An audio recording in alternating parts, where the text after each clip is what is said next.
No luck, that golden touch. Time to light it up. Let's get ready for it. Get これ ready が for 本 it. 物の敬礼だ Get ready 心 for 臓 it. を捧げよう Yeah, this is it. Oh!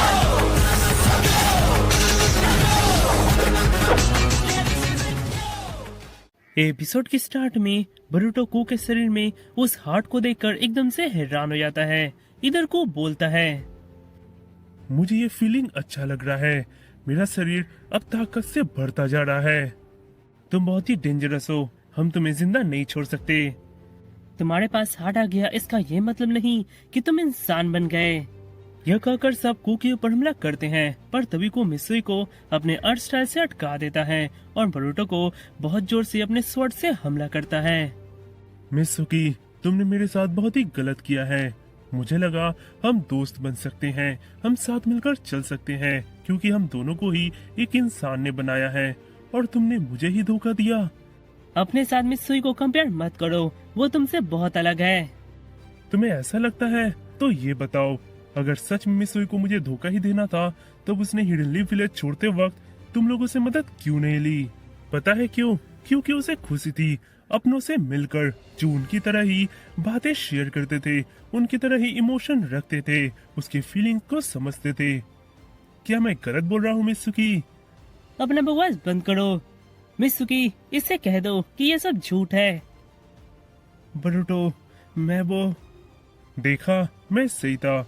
मित्सुकी इतनी hard situation से गुजर रहा था और तुम लोगों ने notice भी नहीं किया, और तुम लोग मित्सुकी को दोस्त मानते हो। अपना बकवास बंद करो कू। यह कहकर बरूटो कू के ऊपर हमला करता है, पर तभी कू उसके ऊपर अपने पार्टिकल स्टाइल यूज करने जाता है। यह देखकर मित्सुकी उसे बचाने के लिए अपना सेज मोड ऑन करता है और कू को पकड़कर उसे लेकर बाहर चले आता है। इधर तभी बरूटो और शारदा बहुत सारे पत्थर गिरने की वजह से उस रूम में ही कैद हो जाते हैं।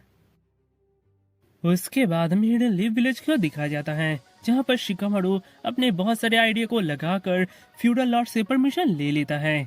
यह देखकर नारुतो और बाकी सब वहाँ पर जाने के लिए रेडी हो जाते हैं। तभी हम देखते हैं तो वहाँ पर बहुत सारे बच्चे आ जाते हैं और वे भी जिद करने लगते हैं लैंड ऑफ स्टोन की ओर जाने के लिए। यह देखकर नारुतो बोलता है, बरूटो तो लकी है कि उसे तुम जैसे दोस्त मिले। वेल, अगर तुम आना चाहते हो तो मैं तुम्हें रोकूंगा नहीं। क्या? अब हम क्या करें? चलो हम भी लॉर्ड 7 के पीछे चलते हैं। यह कहकर वे बच्चे भी उसके पीछे जाने लगते हैं। इधर दूसरी ओर मित्सुकी और कू बाहर लड़ रहे होते हैं और इधर अंदर बरूटो और सरदा फंसे होते हैं। तभी हम देखते हैं तो वहाँ पर सेका आकर सारे पत्थरों को क्लियर कर देता है। हे बरूटो, मुझे कू के पास जल्दी ले चलो, मुझे उसे रोकना ही होगा, इससे पहले कि बहुत लेट हो जाए। इधर मित्सुकी अपने सेज मोड में कू को बहुत ही पीट रहा होता है, पर तभी कू अपने अर्थ स्टाइल को यूज करके मित्सुकी का एक हाथ काट देता है, जिसके कारण उसका सेज मोड चले जाता है। वाव, तुम्हारे ताकत को देखकर मेरे पास एक प्लान आया है। मैं तुम्हारे इस बॉडी को यूज करके बहुत सारे फैब्रिकेशन तैयार करूंगा, जिसमें तुम्हारे जैसे ताकतें होंगी, और मैं इस दुनिया पर राज करूंगा। कू, अभी ये सब बंद करो। आखिर तुम ये सब कर क्या रहे हो? मैंने तुम्हें कमजोरों को बचाने के लिए बनाया था, ना कि उन्हें मारने के लिए। तुम अपने रास्ते से भटक गए हो कू। नहीं, मैं अपने रास्ते से नहीं भटका हूँ। हाँ, तुम भटक गए हो। अभी तुम्हारा नफरत और इरिटेशन तुम्हें कंट्रोल कर रहा है। क्या कहा? नफरत? हाँ, ये सही है कि मुझे मेरा नफरत अभी कंट्रोल कर रहा है, पर मास्टर भूलिएगा नहीं, मैं बस एक विसल हूँ। आखिर ये नफरत मुझ में आया कहाँ से? ये आपका नफरत है मास्टर, जो मुझ में आया है। क्या कहा? मेरा नफरत? तभी को उनके ऊपर एक पत्थर से हमला करता है और उन्हीं की उसमें थोड़े जख्मी हो जाते हैं। मास्टर, अब आप बूढ़े हो गए हैं, इसलिए अब आप इस दुनिया से चले जाइए। आपका बचा हुआ काम अब मैं कंप्लीट कर दूंगा। यह कहकर वो सबको अपने पार्टिकल स्टाइल से खत्म करने जाता है, पर तभी हम देखते हैं तो शारदा उस जमीन को तोड़कर सबको किसी तरह से बचा लेती है और वे सब पानी के रास्ते से वहां से निकल जाते हैं।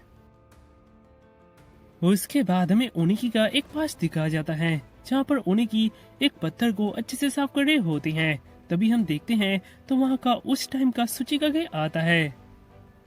होने की इस पत्थर को अच्छे से साफ करो, क्योंकि ये पत्थर हमारे हिडन स्टोन विलेज के विल को दर्शाता है।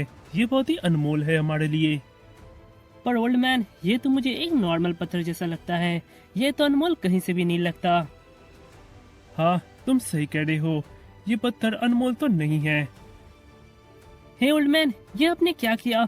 उसे आपने फेंक क्यों दिया? अब मैं पहचानूंगा कैसे इसमें से वो पत्थर कौन सा था? वेल, इसकी जरूरत ही क्या है, तुम उसमें से कोई भी पत्थर उठाकर यहाँ पर रख दो, किसी को क्या ही पता चलेगा। पर रोनी की एक बात हमेशा याद रखना, हमने इस पत्थर को तो चेंज कर दिया, पर तुम्हारे दिल के अंदर जो पत्थर है, यानी तुम्हारी जो इच्छा शक्ति है, उसे तुम कभी भी चेंज होने मत देना, क्योंकि यही एक इंसान की पहचान होती है। इधर होने की ये सब सोच रहे होते हैं, तभी सरदा के बुलाने पर उनका आँख खुल जाता है और तभी हम देखते हैं तो ये वही रूम होता है। इधर बरूटो बोलता है, हे मित्सुकी, कहीं ना कहीं कुछ सही था, क्योंकि जब तुम विलेज से चले गए तब मुझे एहसास हुआ कि मैं तो तुम्हारे बारे में कुछ नहीं जानता, इसीलिए मैं तुम्हारे पीछे इस विलेज में आया तुम्हें जानने के लिए। सॉरी मित्सुकी। और हाँ, लगता है तुम हिडन लिव विलेज में कुछ भूल गए थे। इधर इतने में वहाँ पर कू आ जाता है, जिसके ऊपर पुराना टीम 7 हमला कर देता है। बरूटो अपने शैडो क्लोन जुत्सु से कू के ऊपर हमला करता है, पर तभी कू सारे शैडो क्लोन जुत्सु को चुटकियों में खत्म कर देता है और उसके ऊपर पार्टिकल स्टाइल यूज करता है।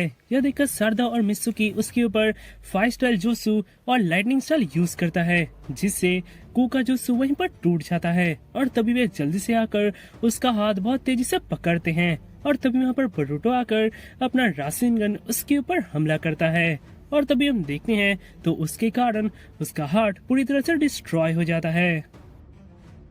मुझे अंडर एस्टिमेट मत करना, तुम्हें क्या लगा मैं इतनी आसानी से हार जाऊंगा? मैं तुम सबको धूल बना दूंगा। यह कहकर वो एक बहुत बड़ा पार्टिकल स्टाइल यूज करने जाता है, पर तभी हम देखते हैं तो वहाँ पर लॉर्ड ओनिकी आकर अपना पार्टिकल स्टाइल यूज करते हैं। कू, तुमने सही कहा था, जब मैंने कोजुची को खो दिया तब मैंने इस वर्ल्ड को इसके लिए जिम्मेदार ठहराया और मैंने तुम्हें बनाकर और एक गलती कर दी, पर अब मैं इस गलती को सुधार रहा हूँ और ये मेरी अपनी इच्छा शक्ति है, क्योंकि अगर मैंने ऐसा नहीं किया तो मैं कोजुची से वहाँ पर अपना मुंह नहीं मिला पाऊंगा। यह कहकर वो कू से भी बहुत बड़ा एक पार्टिकल स्टाइल यूज करते हैं, जिसके कारण कू कुछ पलों में ही धूल बन जाता है। उस बड़े से जुत्सु को यूज करने के कारण ओनिकी बहुत ही कमजोर हो जाते हैं और वे बरूटो और बाकी सबसे बोलते हैं कि उन्हें अपने हमेशा इच्छा शक्ति पर ध्यान रखना चाहिए, उन्हें अपने इच्छा शक्ति को ही हमेशा फॉलो करना चाहिए, क्योंकि अगर एक बार हमारा इच्छा शक्ति हमसे चले जाता है तो हम गलत काम करने पर मजबूर हो जाती हैं, जैसा मैंने किया। यह कहकर दी ग्रेट सुचिकागे लॉर्ड ओनिकी अपना दम तोड़ देते हैं। उसके बाद हम देखते हैं तो नारुतो और बाकी सब विलेज में आ जाते हैं और कोनोहामारू अपना सारा रिपोर्ट नारुतो को देता है और तभी वो मित्सुकी के पास जाकर उसे अपने गले से लगा लेता है। मित्सुकी, मैं बहुत ही खुश हूँ कि तुम वापस आ गए। और तभी हम देखते हैं तो नारुतो और बाकी सबका पीछा करते करते वहाँ पर बाकी बच्चे भी आ जाते हैं, जिसे देखकर बरूटो और मित्सुकी बहुत ही खुश होते हैं और यहाँ पर हमारा खत्म होता है ये खूबसूरत सा आर्क।